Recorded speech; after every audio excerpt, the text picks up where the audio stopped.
ఈ దసరా నవరాత్రుల్లో 6వ రోజు లలితాదేవిగా భావించి అమ్మవారికి మనం పూజలైతే చేసుకుంటాం. అయితే అమ్మవారి ఆవిర్భావం ఏ విధంగా జరిగిందో చూసేద్దాం వచ్చేయండి. అయితే ఒకరోజు పరమేశ్వరుణ్ణి కామ వికారానికి లోను చేద్దామని మన్మధుడు ప్రయత్నిస్తాడు. అప్పుడు మన్మధుడు కుడి కంటిమంటల్లో కాలిపోయి బూడిదైతే అయిపోతాడు. ఆ బూడిదలో నుంచి ఒక అసురు శక్తి ఆవిర్భవిస్తుంది. అతడే బండాసురుడు. వాడు తపస్సు చేసి మహాశక్తుల్ని సంపాదించుకుని మైడు చేత శూన్యకం అనే ఒక నగరాన్ని అయితే నిర్మిస్తాడు.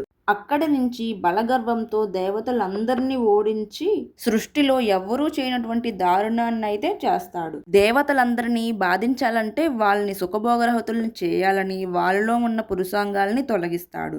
స్త్రీలు అందరిలో రసక్షయం చేసేసి వారిలో ఏ కోరికలు లేకుండా చేసేస్తాడు. దానివల్ల సృష్టి అక్కడితో ఆగిపోవడంతో దేవతలందరూ త్రిమూర్తులనైతే వేడుకుంటారు. అప్పుడు త్రిమూర్తులు బ్రహ్మాండం అవతల మణిద్వీపం ఉంది, అక్కడి లలితాదేవి శంభుడు అధిపతులు అక్కడికి వెళ్ళి అక్కడ పరమేశ్వరుడి ఆదేశంతో ఒక లలితాత్మకమైన యజ్ఞాన్ని అయితే చేస్తారు. ఆ యజ్ఞంలో పరమేశ్వరుడు చిదగ్ని వెలిగిస్తాడు. వీళ్ళందరూ లలితా చోడస మంత్రాన్ని చేసి వీళ్ళ శక్తులను ఆహుతి చేసి అందులో వేస్తారు.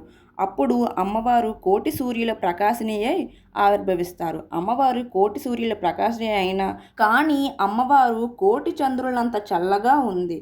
తరువాత అమ్మవారు తమ నుంచి ఒక పెద్ద సైన్యాన్ని సృష్టించి ఒక పెద్ద యుద్ధమైతే చేసి బండాసురుణ్ణి అయితే వధిస్తుంది. ఈ విధంగా అమ్మవారి ఆవిర్భావం అయితే జరిగింది. ఈరోజు మన అమ్మవారికి ఏ విధంగా నైవేద్యాలు చేసాం, పూజ ఏ విధంగా జరిగిందో చూసేద్దాం వచ్చేయండి.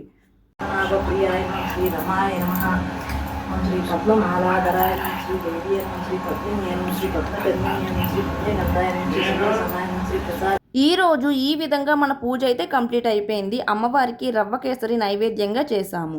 రేపు మహాచండీదేవి అవతారం ఏంటి, ఆవిర్భావం ఏ విధంగా జరిగింది, నైవేద్యం ఏంటి అన్నది రేపటి వీడియోలో చూసేద్దాం వచ్చేయండి. అలానే మన సిరీస్ని సపోర్ట్ చేస్తూ ఉండండి. Please subscribe to mister and missus Yamuna Mohan YouTube channel. అలానే నిన్న మహాలక్ష్మి అవతారం ఏ విధంగా జరిగింది, నైవేద్యాలు ఏం చేసాం, పూజ ఏ విధంగా జరిగింది అన్నది కింద డిస్క్రిప్షన్లో వీడియో ఉంటుంది, ఒకసారి వెళ్ళి చూసేయండి. Thank you.